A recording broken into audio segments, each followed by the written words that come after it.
কেঁদে কেঁদে কবরের পাশ থেকে বিদায় জানাই চলে গেল। ভাই বিরাদাররা বিদায় জানাইলো, বন্ধুরা আপনার কবর দিয়ে চলে যায়, তারা চা নাস্তা করবে, হাসি তামাশা করবে, গল্প গুজবে, তারা মস্ত হয়ে যাবে। সন্তান 2-3 দিন কাঁদবে, স্ত্রী 2-1 মাস কাঁদবে, মা হয়তো সারা জীবন কাঁদতে থাকবে, বাবা হয়তো জীবনের শেষ সময় পর্যন্ত আপনার চিন্তায় কাঁদতে থাকবে।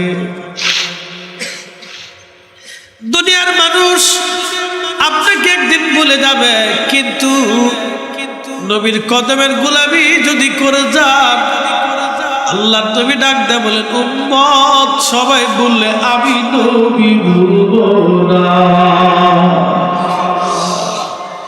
আমি নবী ভুলবো না। সবাই ভুলে যাবে রে, আমি নবী ভুলবো না। আপনার কবরে রাসূল দেখার জন্য আসবে, কবরে দেখার জন্য আসবে, আমার উম্মত কেমন আছে দেখে আসি।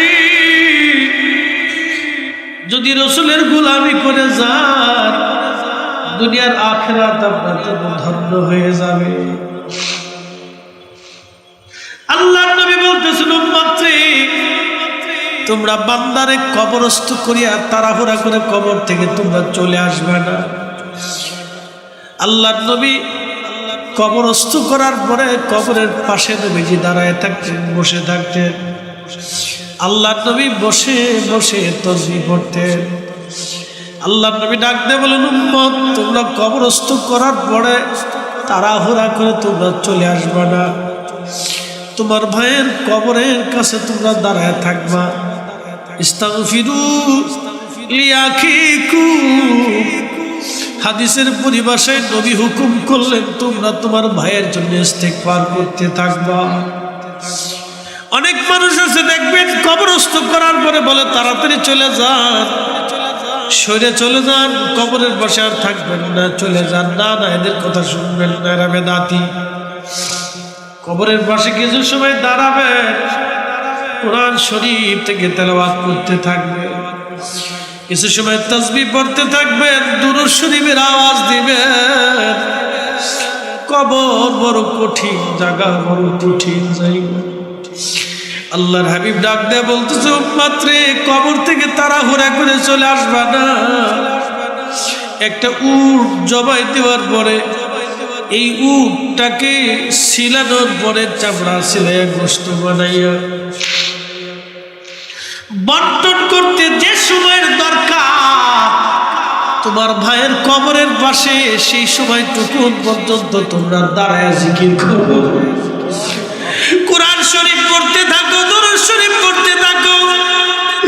ইস্তাগফিরু লিআখিকুম, তোমার ভাইয়ের কবরের পাশে দাঁড়ায় ইস্তিগফার করতে থাকো, কারণ কিছু সময় পরে মুনকার নাকির আসবে, মুনকার নাকির আসিয়া প্রশ্ন তুলবে, রাব্বুকা ওয়া দীনুকা মা কুনতা তাকুলু বিহাক্কি হাযার রাসূল। 3টা প্রশ্নের জবাব যদি কেউ দিতে না পারে, তার কবরের জিন্দেগি বড় কঠিন।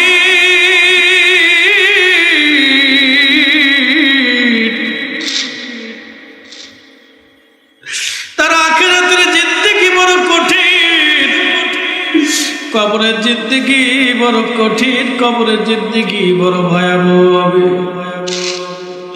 এই জন্য আল্লাহর নবী বলেন, উম্মত রে, তোমরা তোমার ভাইয়ের কবরের পাশে দাঁড়ায় দাঁড়ায় তাসবিহ পড়ো, জিকির করো, কোরআন শরীফ পড়ো, দোয়া করো, যেন তোমার ভাইয়ের কবরের প্রশ্নের জবাব আল্লাহ সহজ বানায় দেয়। চিৎকার করে জোরে বলেন সুবহানাল্লাহ। সালাতু আলাইয়া রাসূলুল্লাহ, সালাতু আলাইয়া রাসূলুল্লাহ, সালামু আলাইয়া হাবিবাল্লাহ, আলাইকুম আল্লাহুম্মা সাল্লি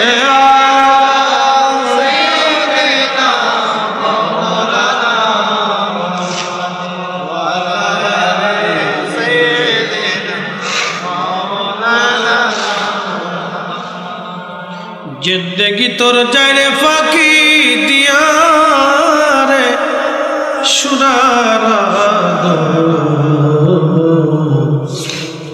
জিন্দেগি তোর যায় ফাঁকি দিয়া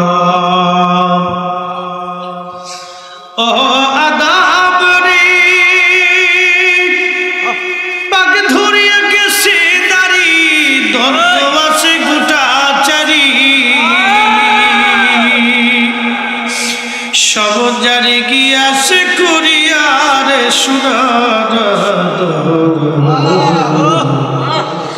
জিন্দেগি তোর যায় ফাঁকি দিয়া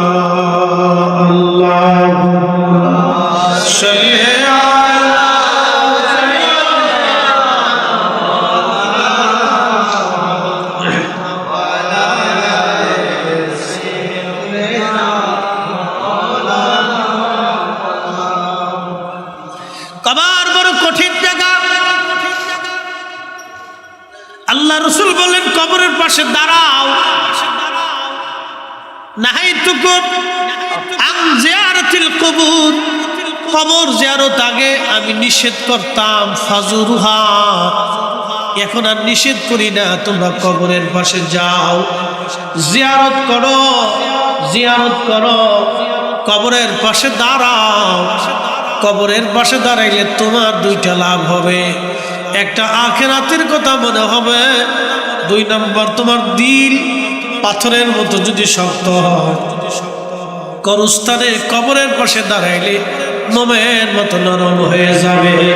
একবার জোরে বলা যাবে কি সুবহানাল্লাহ।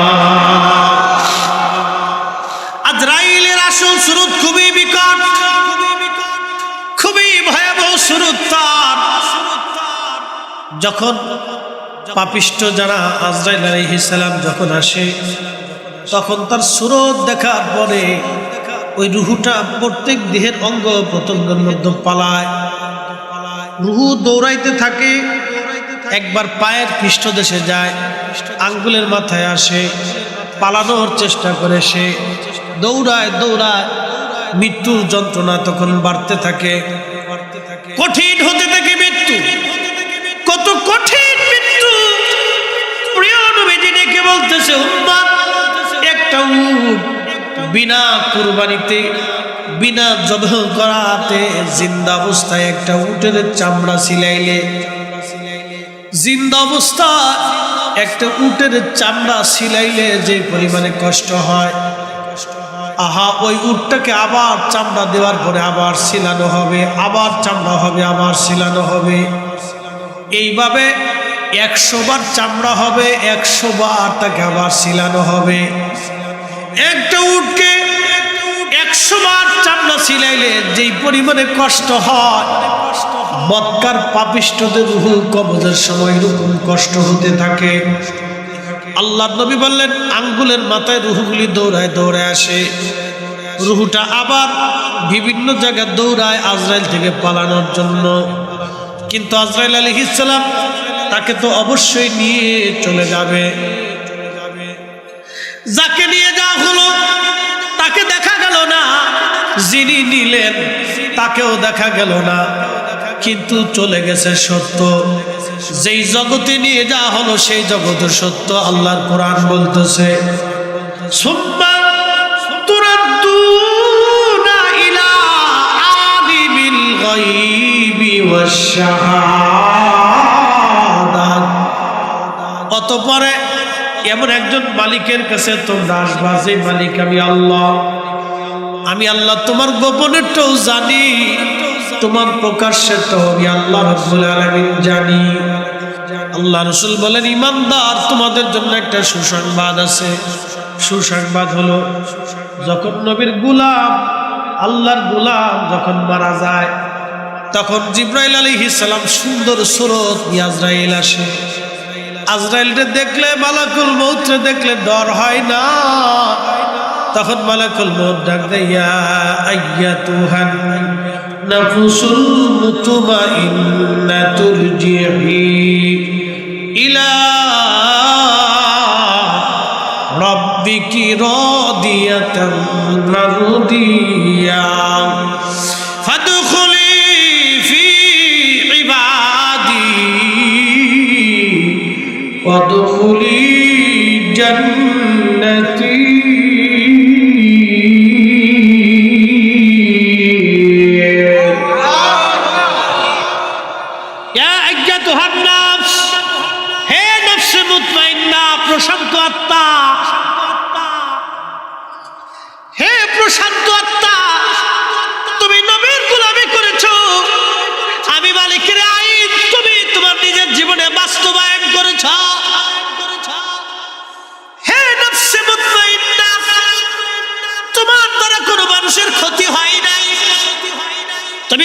মানুষের হক নষ্ট করো নাই, তোমার দ্বারা কোনো মানুষ কষ্ট পায় নাই, রাষ্ট্রের ক্ষতি হয় নাই, সমাজের ক্ষতি হয় নাই।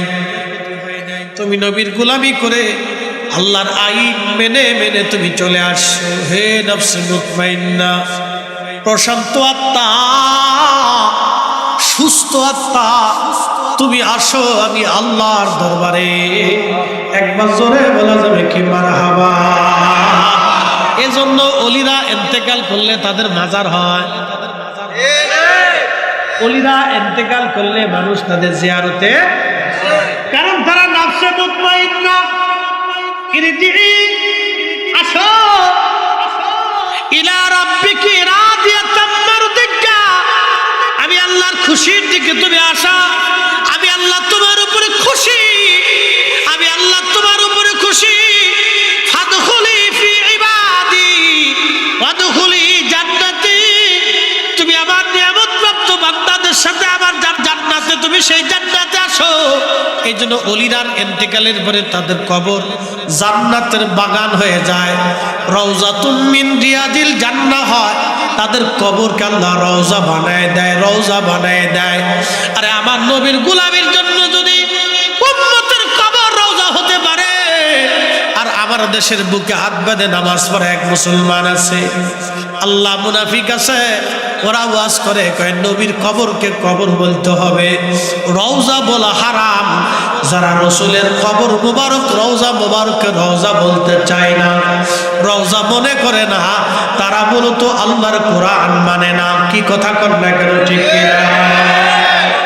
এগুলি সব শয়তানের সেনা। খুব মনোযোগ দিয়ে কথাগুলি বুঝে যেতে হবে। ইমাম শেরে বাংলা রহমাতুল্লাহ আলাইহির মাজার জিয়ারত করে আসলাম। শুধু আমি করি না, আরো মুসলমানরা করতেছে। আচ্ছা বলেন, উনি তো মানুষের চোখের আড়াল হয়ে গেল, কিন্তু মানুষের হৃদয়ের মধ্যে জায়গা যিনি করে দিলেন তিনি কে? কেন করে দিলেন? আল্লাহ রসুলকে নবীর গোলামি করার জন্য আল্লাহ রাব্বুল আলামিন মানুষের হৃদয়ে ওনাকে জায়গা করে দিলেন। ঠিক কিনা? বুঝতে হবে। Out of side out of mind, আমরা পিছনেরটা ভুলে যাই, কিন্তু শাহজালালকে আজ 750 বছর ধরে মুসলমান ভুলে নাই। কি কথা কোন ঠিক কিনা? শাহজালাল রহমাতুল্লাহ আলাইহিকে ভুলে নাই, খাজা বাবা আজমিরীকে ভুলে নাই, হুজুর গাউসে পাক মহিউদ্দিন আব্দুল কাদের জিলানীকে ভুলে নাই, হযরত দাতাগঞ্জ বখশকে ভুলে নাই, খাজা বাহাউদ্দিন নাশবন্দ বুখারী রহমাতুল্লাহ আলাইহিকে ভোলা হয় নাই, ইমাম আযম আবু হানিফাকে ভুলে নাই, ইমাম শাফিকে ভুলে নাই, ইমাম আহমদকে ভুলে নাই, ইমাম মালিককে ভুলে নাই। পৃথিবীর বড় বড় উলামা ফুদালা ওলিয়া উলিয়াতকে যারা ছিলেন তাদের কাউকে মানুষ ভুলে নাই। তাদের মানুষের হৃদয়ের ভিতরে আল্লাহ জায়গা করে দিয়েছেন। দেখেন হযরত ওয়াসাল কারণী জীবনে একটা হাদিস ও নবীর কদম থেকে শোনেন নাই, একটা আয়াত রাসূলের জবান থেকে শোনেন নাই, একটা সেকেন্ডের জন্য নবীজির মজলিসে বসার সুযোগ হয় নাই, কিন্তু 1450 বছর ধরে মানুষের হৃদয়ে হৃদয়ে ওয়াসাল কারণীর জায়গা হয়ে গেছে। কথা বলেন ঠিক কিনা? যিনি দিলেন তিনি কে? আল্লাহ দিলেন। কেন? ওনাকে খুশি করছিলেন, রাসূল কারীমের কদম মুবারকের মঞ্জুরিয়ত দিয়েছিলেন। সেই মঞ্জুরিয়তের জন্য এখনো মানুষ তিনাদেরকে মনে করে, কিন্তু ওনারা চলে গেছে, আমরাও চলে যাব। একসময় হয়তো মানুষ আমাদেরকে স্মরণে রাখবেন। কারণ কি? মঞ্জুরিয়ত করতে পারি। আপনি মঞ্জুরিয়তের জন্য চেষ্টা করেন, দেখবেন মানুষ আপনাকে যুগে যুগে যুগে যুগে স্মরণে রাখবে। মঞ্জুরিয়তের চেষ্টা করেন, নবীর কদমের গোলামীর জন্য চেষ্টা করেন। শোনেন, একটা কথা মনে রাখবেন, রাব্বে কারীমের দরবারে যদি আপনাকে মঞ্জুরিয়ত নিতে হয়, আল্লাহ রসুলের কদম মোবারকের মঞ্জুরিয়ত ছাড়া আল্লাহর দরবারের মঞ্জুরিয়ত হবে না। কথা বলেন ঠিক কি? রসুল কারীমের দরবারের মঞ্জুরিয়ত লাগবে। প্রিয় উপস্থিতি, আমি আমার মূল আলোচনার দিকে ফিরে যাব। বলছিলাম রুহের জগতের কথা, এরপরে আসলাম রেহেমের জগৎ। রেহেমের জগৎ থেকে আল্লাহ আমাদেরকে দুনিয়ার জগতে পাঠাইলেন। কারো হায়াত 30 বছর, কারো হায়াত 60, কারো হায়াত 40, কারো হায়াত 50, কারো হায়াত 100, কারো হায়াত 10 দিন, কারো হায়াত মাত্র 1 দিন, কারো হায়াত 10 মিনিট। বলেন তো এই হায়াত যিনি বরাদ্দ করলেন, একসাথে বলেন সেই মালিকের নাম কি? কোনো সন্দেহ নাই? এটা বলুন। হায়াতের বরাদ্দ যিনি করেছেন তিনি আল্লাহ। একটা সেকেন্ড যদি আমাদের দেরি হয়, আজরাইল একটা সেকেন্ডের জন্য দেরি করবে না। কোরআন আল্লাহ বলতেছেন ওয়ালাইয়ুআখিরাল্লাহু নাফসান ইযা জাআ আজালুহা।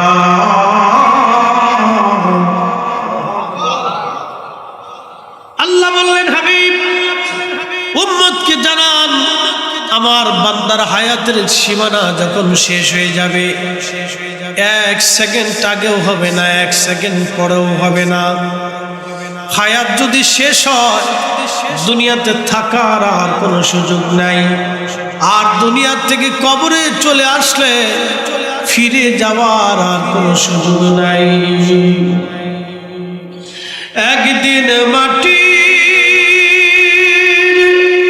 ভিতরে হবে ঘরে, মন আমার কেন বান্ধু দালান ঘর, মন আমার কেন বান্ধু দালান ঘর। ইন্নাল্লাহা ইনদাহু ইলমুস সাআ। নবী বললেন কিয়ামত কোন দিন হবে? কোরআনে আল্লাহ বললেন হাবিব উম্মতকে জানান কিয়ামত কোন দিন হবে, কোন সময়ে হবে, কত তারিখে হবে, কোন মুহূর্তে হবে, দিনে না রাতে, আমি আল্লাহ ছাড়া কেউ জানে না।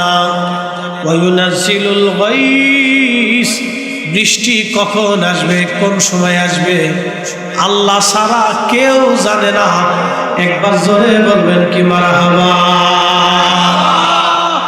বলেন তো মায়ের গর্ভে যিনি ছেলে মেয়ে দেন তিনি তো আমার আল্লাহ। ওনার দরবার থেকে বাজেট হয় কে কয়টা সন্তানের অধিকারী হবে। বাংলাদেশে এমন ধনী আছে কোটি কোটি টাকার মালিক, কিন্তু একটা সন্তান নাই। এমনও ব্যক্তি আছে খাবার দেবার, শোয়াবার, ঘুমানোর জায়গা নাই, কিন্তু তার 4-5টা সন্তান। এই সব ব্যবস্থার মালিক আমার আল্লাহ। এখানে মানুষের কোনো হাত নাই, কথা বলেন ঠিক কিনা? সালাতুন ইয়া রাসূলুল্লাহ,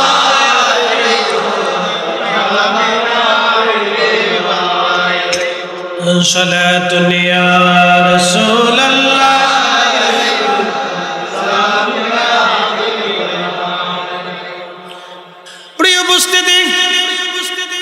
খুবই মনোযোগ দিয়ে কথাগুলি শুনবেন বাবাজি।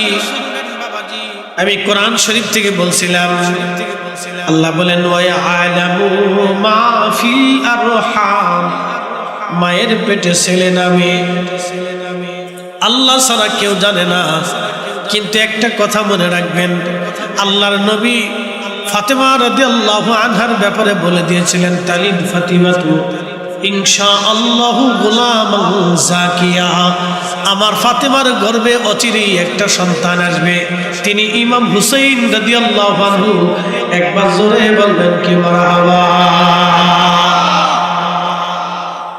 ফাতেমা রাদিয়াল্লাহু আনহার গর্ভে যখন ইমাম হুসাইন আসলেন, ফাতেমা তো ইনশাআল্লাহু গুলামান জাকিয়া, আমার ফাতেমা দ্রুত গতিতে একটা পুত্র সন্তানের অধিকারী হবে। মারহাবা বললেন না? অথচ কোরআন বলতেছে ওয়ায়ালামু মা ফিল আরহাম, মায়ের পেটে ছেলে নামে আল্লাহ ছাড়া কেউ জানে না। কিন্তু আমার রাসূলকে আল্লাহ রাব্বুল আলামিন ইলম দান করছিলেন, এই প্রজ্ঞা আল্লাহ তার রাসূলকে দিয়েছিলেন। আল্লাহর হাবিবের সাথে আল্লাহর একটা হট কানেকশন ছিল। কি কথা কন না, ঠিক কিনা? একটা সরাসরি কানেকশন ছিল। ওহী 7 পদ্ধতিতে আসছে। তার এক পদ্ধতি হলো সরাসরি আল্লাহ রাসূল করিমের কালব মুবারক ওহী ঢেলে দিতে। একসাথে বলবেন না মারহাবা। কি মুবারকে? কালব মুবারকে আল্লাহ সরাসরি ঢেলে দিতে, এটা একটা পদ্ধতি। আর আরেক পদ্ধতি ছিল জিবরাইল আলাইহিস সালামের মাধ্যম দিয়ে, আরেক পদ্ধতি স্বপ্নের মাধ্যমে ছিল। এরকম ইমাম সুহাইলি লেখছেন 7 পদ্ধতি। প্রিয় চট্টগ্রাম হাটহাজারীবাসী, হাটহাজারী না হাটহাজারীর মুসলমান, খুবই মনোযোগ দিয়ে কথাগুলি শুনে যাবেন। যে যাই বলুক কারো কথায় কর্ণপাত করা যাবে না। আমার রাসূল কারীমের শানকে যারা ছোট করে দেখবে, সে আমার বাপ চাচা আত্মীয় স্বজন হলেও তাকে মানা যাবে না, মেনে নেওয়া যাবে না। কথা বলেন ঠিক কিনা? বুঝে যাবেন, বাপ চাচা আত্মীয় স্বজন যে হোক ও মানা যাবে। এটা ভুলের মধ্যে আছে, গুমরাহির মধ্যে আছে। শোনেন, নবীর মোহাম্মদ ছাড়া, আল্লাহর হাবিবের ইশক ছাড়া কোনোদিনও কামালিয়াত হাসিল হয় নাই। এই জন্য আহলে সুন্নাত ওয়াল জামাত ছাড়া কোনো মা ওলি জন্ম দিতে পারে নাই। এই কথা বলেন না কেন? আহলে সুন্নাত ওয়াল জামাত ছাড়া কোনো মা ওলির জন্ম দিতে পারে নাই। কুতুব হয় নাই, আবদাল হয় নাই, মুজাদ্দিদ হয় নাই, কোনো ওলি হয় নাই, কেউ হয় নাই, কোনো ওলি নাই। আহলে সুন্নাত ওয়াল জামাত ছাড়া কোনো মা ওলির জন্ম দিতে পারে নাই, আর কিয়ামত পর্যন্ত সম্ভব হবে। এই কথাটা মনে রাখবেন সারা জীবনে। রাসূল করিমের এক ছাড়া, গোলামি ছাড়া কেউ মঞ্জুরিয়াত নাই। যত বুজুর্গি থাকুক, হাজার বছরের সেজদা হলো কাজ, সারা জীবনে তাহাজ্জুদ কাজ।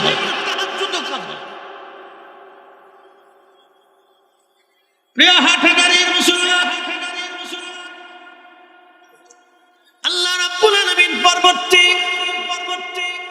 কোরআনের বাক্যগুলির মধ্যে তিনি আল্লাহ বলেন, ওমা তাদরি নাফসুন মাযা তাকসিবু গাদা।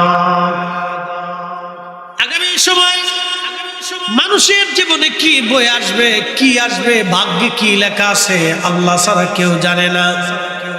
আহা, আগামী মুহূর্তটা আপনার জন্য কি আসবে আমরা কেউ বলতে পারবো না, কেউ বলতে পারবো না। আগামী সময়টা আমাদের ভাগ্যে কি আছে, আমাদের নসিবে আগামী সময়টা ভাগ্যের মধ্যে কি আছে আমাদের কারোই জানা নাই। এই জন্য কোনো গণকের কথা বিশ্বাস করা যাবে না, কোনো গণকের কথা বিশ্বাস করা যাবে না। যদি গণক বলে আপনার বিপদ আছে, বিশ্বাস করা যাবে না, কারণ এইগুলি সব ভ্রান্ত কথা। আল্লাহ বলতেছেন, বান্দার ভাগ্যের মধ্যে কি লেখা আছে আল্লাহ ছাড়া কেউ জানে না। গণক যদি বলে তোমার ভাগ্যে এটা আছে, গণকের হাত ধরে বলবেন, বেটা তোর নিজের ভাগ্য আগে গণনা করে দেখ। আগে একটা থাপ্পড় মেরে দিয়ে বলবেন, বেটা এই যে থাপ্পড় যে তোরে মারবো, তুই আগে 5 দিন আগে এটা কেন গণনা করে তুই বুঝতে পারিস নি যে আজকে তোরে থাপ্পড় মারবো। কিছু গণনা যারা করে বিশ্বাস করবেন না। 2 নম্বর, যারা গণনা করে রুটি রুজি করে টাকা পয়সা কামাই করে, ওদের বাড়ি খাবেন না। এই কথা মনে রাখবেন, ওদের বাড়ি খাবেন না। ওদের বাড়ি খাওয়া আর কুত্তার বিষটা খাওয়া সমান। কুত্তার বিষটা বুঝছেন, কুত্তা খাওয়ার পরে যেটা বমি করে ফেলে দেয় এটাকে বলা হয় বিষ্ঠা। এটা যেমন অপবিত্র, নাপাক, দুর্গন্ধ, পচা, গণকের বাড়ির খাবার এরকম নাপাক, দুর্গন্ধ, পচা, ও বাড়ি খাবেন। আল্লাহ রাব্বুল আলামিন আরশে মুআল্লা সৃষ্টি করলেন। আরশে মুআল্লা সৃষ্টি করার পরে আল্লাহ কুরসি সৃষ্টি করলেন। কুরসি সৃষ্টি করার পরে আমার আল্লাহ লৌহ কলম সৃষ্টি করলেন। কলমকে বলেন, কলম তুমি লেখো। কলম ডাক দিয়ে বলে, ইয়া রাব্বি, কি লিখবো? আল্লাহ বলেন, উক্তুব মাকাদিরাল খালক, তুমি সৃষ্টির তকদির লিখতে থাকো। একটা বিড়ালের ভাগ্যে কি হবে আল্লাহ ছাড়া কেউ জানে না। একটা কুকুরের ভাগ্যে কি আছে আল্লাহ ছাড়া কেউ জানে না। আপনার বাড়ির গরু কি পরিমাণে দুধ দিবে আল্লাহ ছাড়া কেউ জানে না। আগামী মুহূর্তটা আমাদের জন্য কি আসবে আমরা জানি না।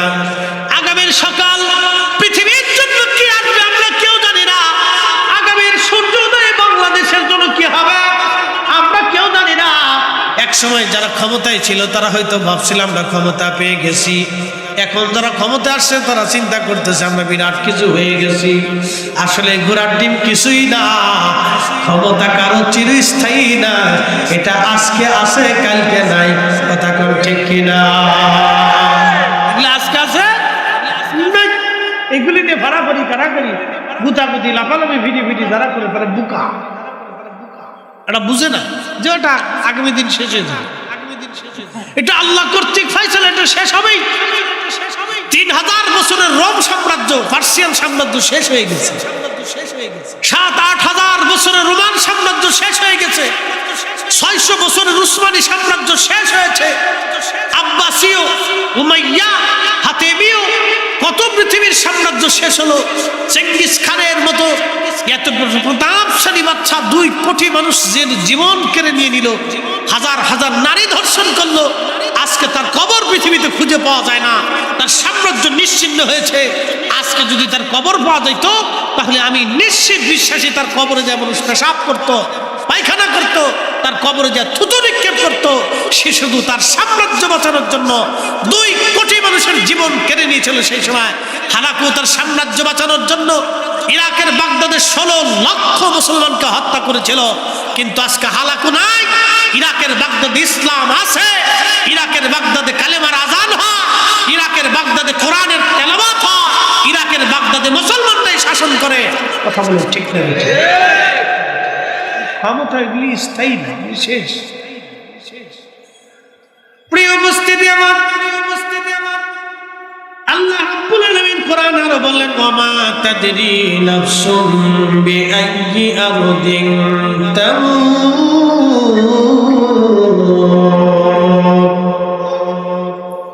মানুষ কোন জায়গা, কোন স্থানে, কোন অবস্থায় মারা যাবে আল্লাহ ছাড়া কেউ জানে না।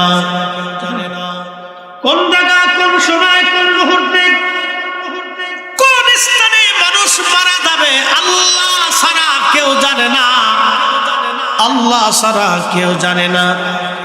খুব মনোযোগ দিয়েন, মানুষ কোন জায়গায়, কোন হালতে, কোন অবস্থায়, কখন মারা যাবে আল্লাহ ছাড়া কেউ জানে না। সুলাইমান আলাইহিস সালাম বিরাট বড় বাদশা, বর্তমান যে গাজায়, গাজার আগে নাম ছিল আসকালান, এই আসকালানের বর্তমান নাম হলো গাজা। এই বিরাট অঞ্চল দিয়েছিল সুলাইমান আলাইহিস সালামের রাজধানী। বিরাট বড় প্রতাপশালী বাদশা, এক পাশে মানুষ মন্ত্রী থাকতো আর এক পাশে জিন মন্ত্রী ছিল তার। সারা পৃথিবীর বাদশাহী আল্লাহ থেকে দিয়েছিলেন, শুধু মানুষের বাদশাহী না, জিন জাতির বাদশাহী ছিল। পৃথিবীর মধ্যে জিনদের ভিতরে যত দানব মানব সবার বাদশা আল্লাহ তারে বানিয়েছিলেন। প্রত্যেক পৃথিবীর ইঞ্চি, সমুদ্রের শেষ সীমানা পর্যন্ত তিনি বাদশা ছিলেন। 7টা মহাসাগর একসাথে তিনি শাসন করতেন, কারণ সাগরের গভীরে জিনদের বসবাস আছে। পৃথিবীতে জিন যেখানে, মানব যেখানে, তিনি বাদশা ছিলেন সেখানে। একবার জোরে বলা যাবে আল্লাহু আকবার। তেলের গাড়ি তেলে চলে,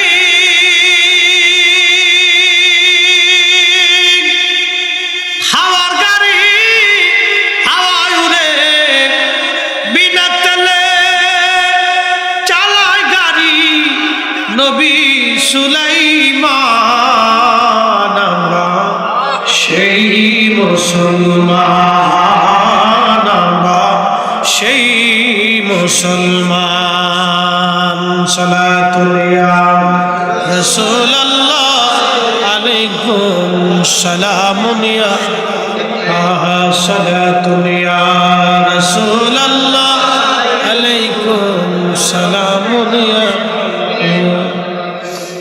হযরতে সুলাইমান বিরাট বড় রাজ দরবারে বসা। এমন সময় একটা যুবক তার রাজ দরবারে বসা ছিল, সুদর্শন দেখতে। ইমাম আহমদ ইবনে হাম্বল কিতাবুজ জুহুদের মধ্যে তিনি লেখেন, ওই যুবক দেখে হযরত সুলাইমান আলাইহিস সালামের রাজ দরবারে যুবক বসা। এমন সময় আজরাইল আলাইহিস সালাতু ওয়াস সালাম ওই রাজ দরবারে প্রবেশ করার পরে ওই যুবকের চেহারার দিকে তাকায় আজরাইল তীক্ষ্ণ নজরে তাকায় রয়েছে। মানুষের বেশ ধরে আজরাইল আলাইহিস সালাম গেছেন। কেউ তাকে চিনে নাই, চিনেছেন হযরত সুলাইমান আলাইহিস সালাম। যুবকের চেহারার দিকে তাকায় আজরাইল তীক্ষ্ণ নজরে তাকানো আছে। কিছু সময় পর আজরাইল চলে গেলেন। যুবকটা সুলাইমান আলাইহিস সালামকে ডাক দিয়ে বলেন, খোদারি পয়গম্বর, আল্লাহ আপনাকে বাতাসের উপরে কর্তৃত্ব দিয়েছে, আপনি এই মুহূর্তে বাতাসকে হুকুম দেন আমাকে যেন নিয়ে হিন্দে, বর্তমান যেটা ভারত উপমহাদেশ, আগে নাম ছিল হিন্দ, আপনি আমাকে হিন্দে নিয়ে চলে ফেলায় রেখে দিয়ে আসেন। হযরত সুলাইমান আলাইহিস সালাম বাতাসকে হুকুম করলেন, বাতাস তুমি এই যুবককে হিন্দে নিয়ে যাও, হিন্দে তুমি নামাই দিয়ে আসো বাতাসটাকে উড়াইয়া। বর্তমান হিন্দুস্তান, তখন নাম ছিল হিন্দ, এই হিন্দে তাকে নিয়ে রেখে দেওয়া হলো। কিছু সময় পরে আজরাইল আলাইহিস সালাম আবার রাজদরবারে ঢুকলেন। সুলাইমান আলাইহিস সালাম ডাকতে বললেন, ভাই আজরাইল, একটা কথা কি বলবেন? বলে, কি হুজুর বলেন। আপনি একটা যুবকের দিকে তীক্ষ্ণ নজরে তাকাইছিলেন, কারণ কি? হযরত আজরাইল ডাকতে বললেন, মালাকুল মউত ডাকতে বলতেছে, আল্লাহর পয়গম্বর, আল্লাহর নবী, শোনেন, আপনার রাজদরবারে ঢোকার পরে যুবককে আমি দেখলাম, কিন্তু আমার ডায়েরির ভিতরে লেখা ছিল তার মৃত্যু হবে হিন্দে। তাও কিছু সময় পরে তার মৃত্যুর সময় একেবারে ঘনিয়ে গেছে, কিন্তু সে তখনও ফিলিস্তিনের রাজদরবারে, তখনও আপনার রাজদরবারে সে বসে আছে। কোথায় হিন্দ, কোথায় ফিলিস্তিন, হাজার হাজার মাইল দূর। এখন এই ছেলেটা এই মুহূর্তে কি করে হিন্দে যাবে? অথচ আল্লাহর ফয়সালা কখনো চেঞ্জ হবে না, হিন্দে তার জান কবজ হবে। আমি আজরাইল আশ্চর্য হয়ে তার চেহারার দিকে তাকাই রইলাম। আমি খুবই আশ্চর্য হলাম, সে এখনো হিন্দে, এখনো সে ফিলিস্তিনে বসে আছে, কিন্তু কিছু সময় পরে তার জান কবজ হবে হিন্দুস্তানে। কিন্তু আমি জানতাম না যে আপনি তাকে বাতাসের মাধ্যমে এইখানে নিয়ে হিন্দে আপনি তারে পৌঁছাবেন, এটা আমার জানা ছিল না, এটা আল্লাহর জানা। আল্লাহর ডায়েরিতে তকদিরের মধ্যে লেখা আছে, উক্তুব মাকাদিরাল খালক, তুমি বান্দার তকদির লেখো, সৃষ্টির তকদির তুমি লেখো। এই জন্য কোরআন বলল, ওয়ামা তাদরি নাফসুন বিআইয়ি আরদিন তামুত, একদিন মাটির ভিতরে হবে ঘরে, মোনামা কেন বান্ধ দালান। আরে সুলাইমান আলাইহিস সালামকে মালাকুল মউত বলতেছে, হুজুর আপনি তার হিন্দুস্তানে পাঠাবেন আমি জানতাম না, কিন্তু এটা আল্লাহর তকদিরের মধ্যে আল্লাহ লিখে রেখেছেন। আল্লাহর পয়গম্বর বললেন, মালাকুল মউত আপনি চলে যাওয়ার পরে এই ছেলেটা কেন জানি পাগল পারা হয়ে গেল, আমাকে বারবার বলতেছে, হুজুর আমাকে হিন্দে পাঠান, হিন্দে পাঠান, হিন্দে পাঠান।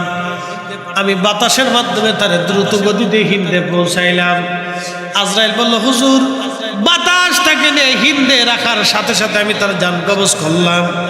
তার জান কবজ করে আমি আল্লাহর দরবারে পৌঁছাইয়া আমি আবার আপনার রাজ দরবারে এসে হাজির হয়ে গেলাম।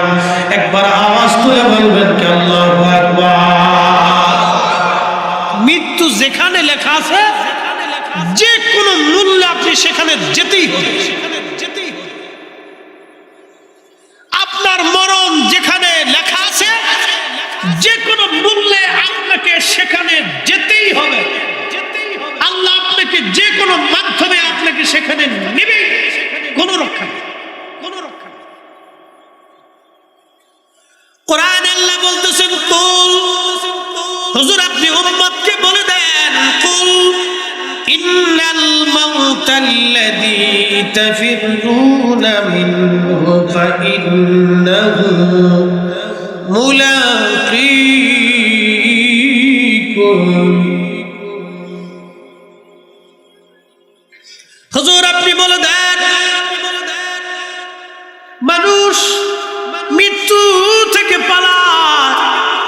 মরণ থেকে বাঁচার জন্য সবাই চেষ্টা করে, কেউ মরতে চায় না। মরণ থেকে সবাই পালানোর চেষ্টা করে। অসুস্থ হলে বাংলাদেশের ডাক্তারের যদি কাজ না হয়, ইন্ডিয়ার ডাক্তার দেখানোর জন্য চলে যায়। তাতেও যদি না হয় সিঙ্গাপুরে চলে যায়। তাতেও যদি না হয় তাহলে আমেরিকা চলে যায়, লন্ডন চলে যায়, বড় বড় বিজ্ঞ বিজ্ঞ ডাক্তার দেখানোর জন্য। আচ্ছা বলেন তো, যারা বড় বড় চিকিৎসা বিজ্ঞানে নোবেল জয় করলো তারাও কি দুনিয়াতে বেঁচে আছে? তারা কি একসময় বেঁচে থাকবে না? তারাও মারা যাবে। পৃথিবীর সবচেয়ে বড় ডাক্তার যিনি ছিলেন তার নাম ইবনে সিনা। মুসলিম একজন ডাক্তার, শুনবেন তিনি অনেক বড় পরহেজগার ছিলেন। পুরুষ ডাক্তার রোগী আসলে উনি সরাসরি দেখতেন, কিন্তু কোনো মহিলা রোগী আসলে উনি সরাসরি কোনো নারীর চেহারা দেখতেন না, কোনো নারীর হাত ধরতেন না। উনি নারীকে পর্দার আড়ালে বসাইয়া সুতা ধরাই দিতেন। ওই মহিলার হাতে সুতা দিতেন, নিজে সুতা ধরতেন। সুতা টেনে টেনে টেনে টেনে ইবনে সিনা রোগ নির্ণয় করতেন। এত বড় চিকিৎসা বিজ্ঞানী হওয়ার পরেও তিনি বেঁচে থাকতে পারেন নাই। মৃত্যু থেকে পালানোর কোনো রাস্তা নাই। আল্লাহ বলতেছে, হাবিব উম্মতকে জানান, মরণ থেকে পালানোর চেষ্টা করে ফাইন্নাহু মুলাকিকুম। মরণ থেকে পালানোর কোনো রাস্তা নাই। মরণ থেকে পালানোর রাস্তা নাই। মালাকুল মউত তার সাথে মোলাকাত করবে। মালাকুল মউত তার জান হরণ করে নিয়ে আসবে। সে পালিয়ে থাকতে পারবে না, লুকিয়ে থাকতে পারবে না। জিন্দেগি তোর যাইরে ফাঁকি দিয়া রে সোনার জিন্দেগি তোর যায় ফাঁকি দিয়া। ও আদম রে,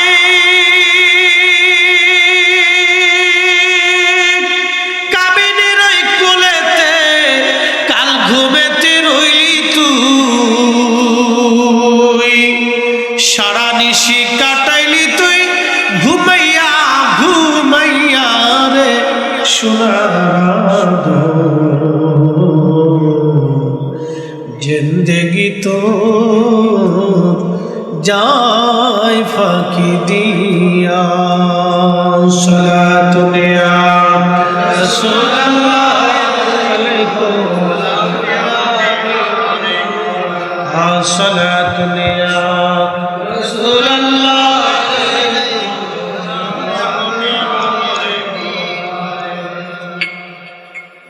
বুঝতে কি কোনো অসুবিধা? বুঝে যা, মালাকুল মউত আসবে। দুনিয়াতে থাকার কোনো সুযোগ নাই। মালাকুল মউত আসবে। আহারে তার সুরত আছে, বিরাট বড় সুরত। আজরাইলের আসল সুরত খুবই বিকট, খুবই ভয়াবহ সুরত তার। যখন পাপিষ্ঠ যারা আজরাইল আলাইহিস সালাম যখন আসে, তখন তার সুরত দেখার পরে ওই রুহুটা প্রত্যেক দেহের অঙ্গ প্রত্যঙ্গের মধ্যে পালায়। রুহু দৌড়াইতে থাকে। একবার পায়ের পৃষ্ঠদেশে যায়, আঙ্গুলের মাথায় আসে, পালানোর চেষ্টা করে। সে দৌড়ায় দৌড়ায়, মৃত্যুর যন্ত্রণা তখন বাড়তে থাকে, কঠিন হতে থাকে মৃত্যু। কত কঠিন মৃত্যু! প্রিয় নবীজি ডেকে বলতেছে, উম্মত, একটা উট বিনা কুরবানিতে, বিনা জবাহ করাতে জিন্দা অবস্থায় একটা উটের চামড়া ছিলাইলে, জিন্দা অবস্থায় একটা উটের চামড়া ছিলাইলে যে পরিমাণে কষ্ট হয়, আহা, ওই উটটাকে আবার চামড়া দেওয়ার পরে আবার ছিলানো হবে, আবার চামড়া হবে, আবার ছিলানো হবে। এইভাবে 100 বার চামড়া হবে, 100 বার তাকে আবার ছিলানো হবে। একটা উটকে 100 বার চামড়া ছিলাইলে যেই পরিমাণে কষ্ট হয়, বদকার পাপিষ্ঠদের রুহু কবজের সময় এরকম কষ্ট হতে থাকে। আল্লাহ নবী বললেন আঙ্গুলের মাথায় রুহুগুলি দৌড়ায় দৌড়ায় আসে, রুহুটা আবার বিভিন্ন জায়গায় দৌড়ায় আজরাইল থেকে পালানোর জন্য। কিন্তু আজরাইল আলাইহিস সালাম তাকে তো অবশ্যই নিয়ে চলে যাবে। যাকে নিয়ে যাওয়া হলো তাকে দেখা গেল না, যিনি নিলেন তাকেও দেখা গেল না, কিন্তু চলে গেছে সত্য। আব্দুল করিম মরে গেছে। করিমকে যিনি নিয়ে গেলেন তিনি মালাকুল মউত। করিমরেও দেখা গেল না, যিনি নিলেন তাকেও দেখা গেল না। যার হুকুমে নিলেন তারও দেখা যায় না। যেই জগতে নিয়ে যাওয়া হলো সেই জগতও দেখা যায় না। কিন্তু আব্দুল করিম ঠিকই চলে গেল, করিমকে ঠিকই নিয়ে যাওয়া হলো। করিম চলে গেল সত্য, করিম মারা গেল সত্য, করিমকে নিয়ে যাওয়া হলো সত্য। করিম মারা গেল, করিম চলে গেছে, করিমও সত্য। যিনি আজরাইল নিলেন তিনিও সত্য, যার হুকুমে নিয়ে যাওয়া হলো তিনিও সত্য। যেই জগতে নিয়ে যাওয়া হলো সেই জগৎ সত্য। আল্লাহর কোরআন বলতেছে সুম্মা তুরাদ্দুনা ইলা আলিমিল গায়বি ওয়াশ শাহাদাত। অতঃপরে এমন একজন মালিকের কাছে তোমরা আসবা যে মালিক আমি আল্লাহ। আমি আল্লাহ তোমার গোপনেরটাও জানি, তোমার প্রকাশ্যেরটাও আমি আল্লাহ রাব্বুল আলামিন জানি। তার মানে করিমরে যে নিয়ে যাওয়া হলো, করিম চলে গেল এটাও সত্য, যিনি নিলেন সেও সত্য। যাকে নিয়ে যাওয়া হলো তিনিও সত্য, যিনি নিলেন তিনিও সত্য। যার হুকুমে নিলেন তিনি মালিক আলিমুল গায়ব, গায়েব জানলে ওয়ালা। একবার জোরে বলবেন কি মারহাবা। যিনি নিলেন আল্লাহ, যার হুকুমে নিলেন আল্লাহ, যিনি নিলেন মালাকুল মউত, যাকে নিলেন করিম। যেই জগতে নিয়ে যাওয়া হলো আলমে বারজাখ, কবরের জগৎ।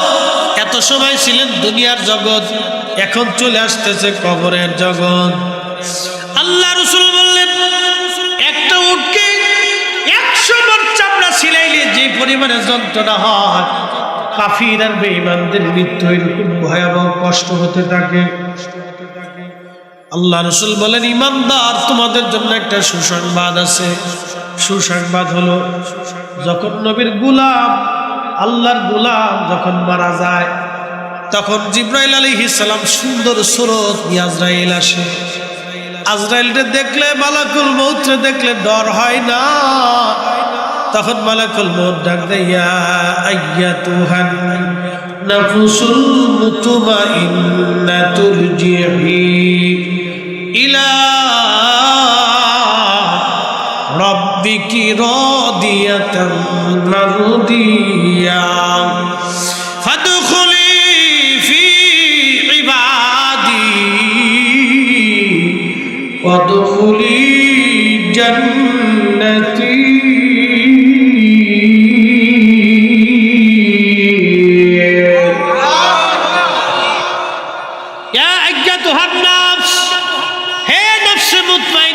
প্রশান্ত আত্মা,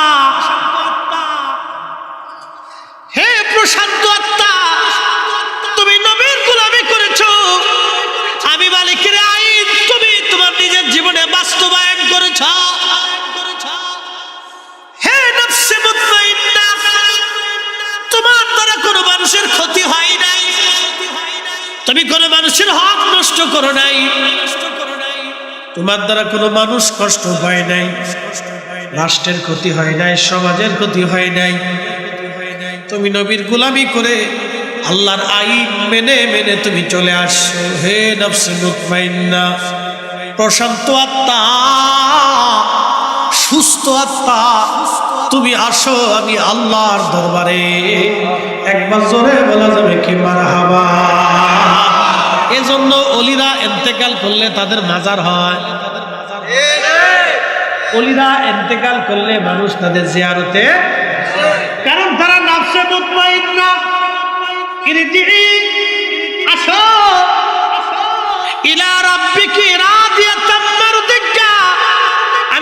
খুশির দিকে তুমি আসা, আমি আল্লাহ তোমার উপরে খুশি, আমি আল্লাহ তোমার উপরে খুশি।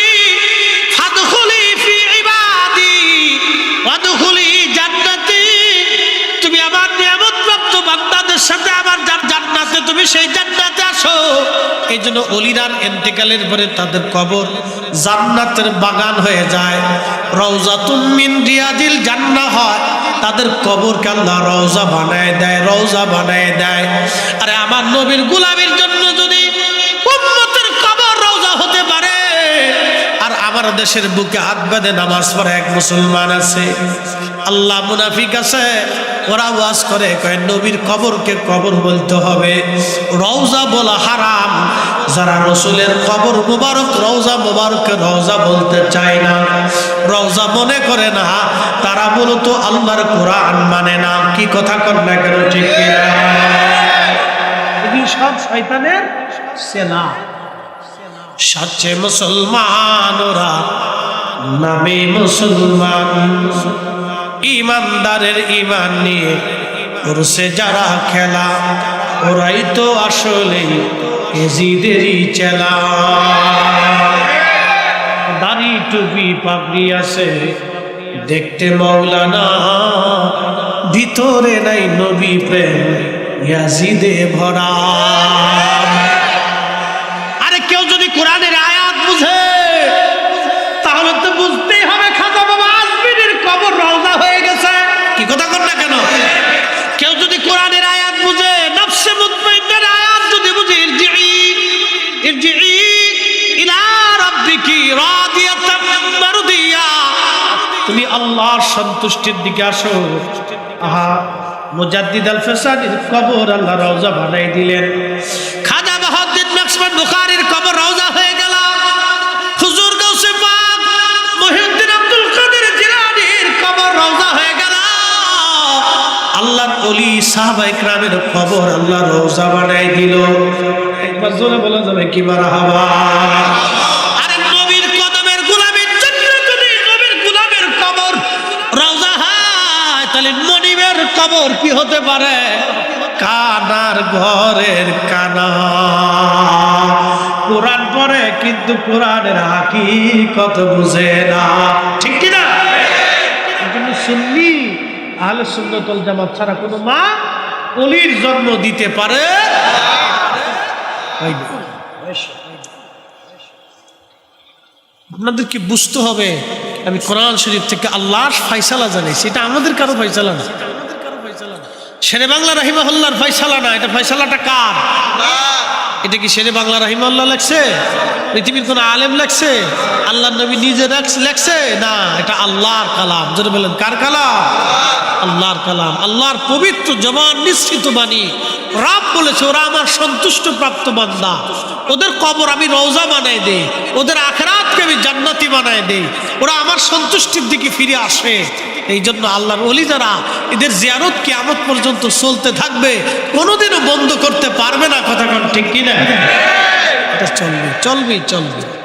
এই জন্য আল্লাহকে খুশি করে যান, আল্লাহকে সন্তুষ্ট করে যান, আল্লাহ রাজামন্দি হাসিল করেন, নবী পাকের কদম মুবারকের গোলাম হয়ে যান, গোলামিতে নেশার হয়ে যান। এই জন্য আল্লামা ইকবাল কত চমৎকার লিখেছেন, কে ওফা তুনে মুহাম্মদ से तू हम तेरे जान चीज ही किया लोह कलम तेरे भला कल्ला बिकमालिही कशफ उजाबि जमा हसनत जमीउ हुसनिही सल्लु। বন্ধু আমার, ৮,০০০ মুসলমান খুবই মনোযোগ দিয়ে শুনবেন। আমি কোরআন শরীফ থেকে একটা আয়াতের মর্ম বুঝাইলাম। আহা, যখন জিবরাইল আজরাইল আলাইহিস সালাম আসে, আল্লাহর হাবিব বললেন, মায়ের কোলের ভিতরে দুগ্ধ পান করতে করতে দোলনায় দুলতে দুলতে মার কোলের মধ্যে সন্তান যেমন ঘুমায় পড়ে, ইমানদারদের মৃত্যুটা ওই রকম হয়ে যাবে। আল্লাহর নবীকে দেখতে দেখতে তাদের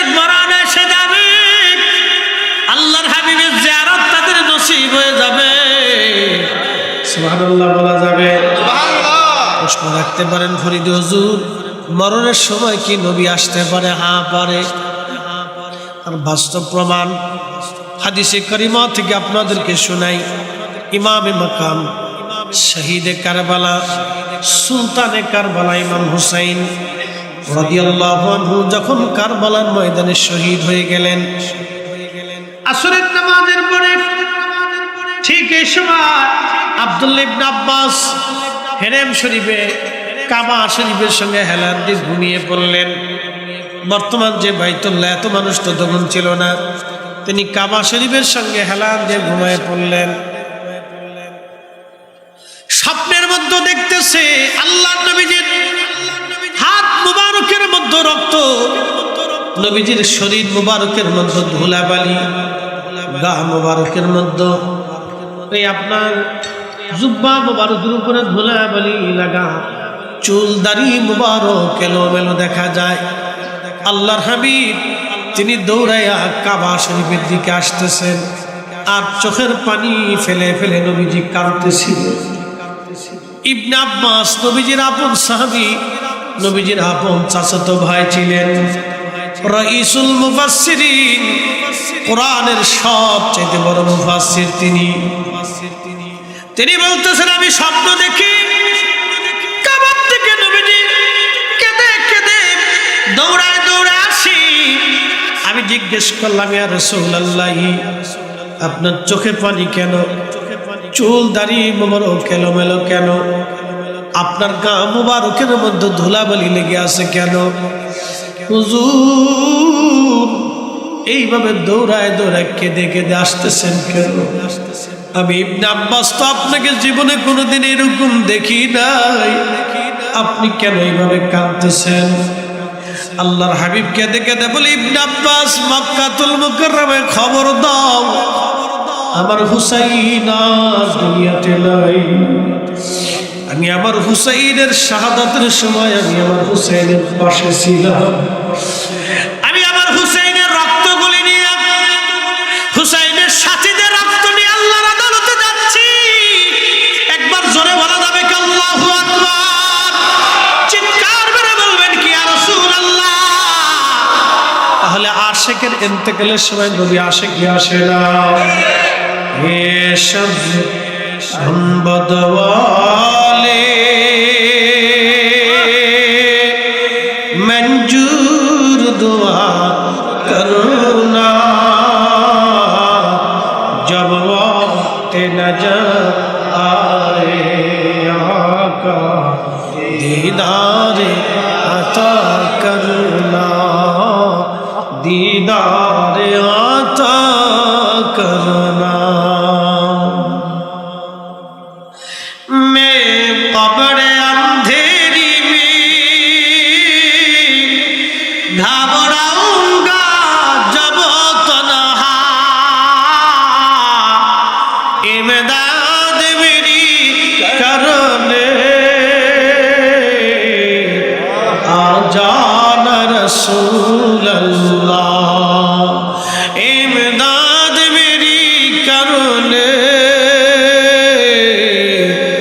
आ जाना रसूल अल्लाह, रोशन मेरी तुर्बत को लिल्लाह जरा करना, जब वक्त नजर आए आका दीदार अता करना, दीदार अता करना। सलातुल्लाह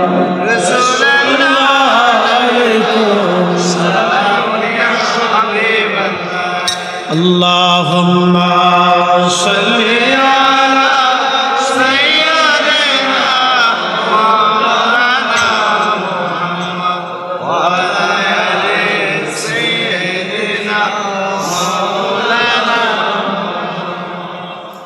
বন্ধুগণ, জাত কবজ হয়ে গেল,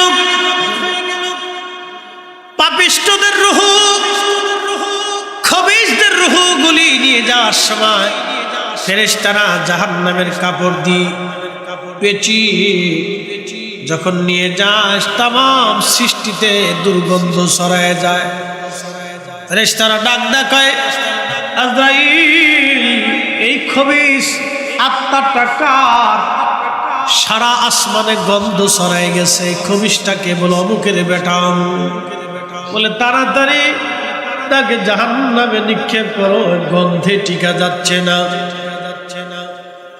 আর যখন ইমানদারের রূহগুলি নিয়ে যাওয়া হয়, সারা আসমান জগতে সুগন্ধ ছড়ায় যায়।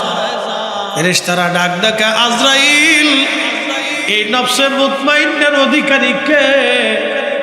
কোন ব্যক্তি যার সুগন্ধ তামাম আসমান জগতে ছড়ায় গেল? তখন আজরাইল বলতেছে, অমুকের বেটা অমুক। বলে তাড়াতাড়ি তাকে জান্নাতে নিয়ে যাও। বন্ধুগণ আমার, এরপরে বান্দার ইন্তেকালের পরে তার কবরস্থ করার জন্য কবর খনন করা হয়।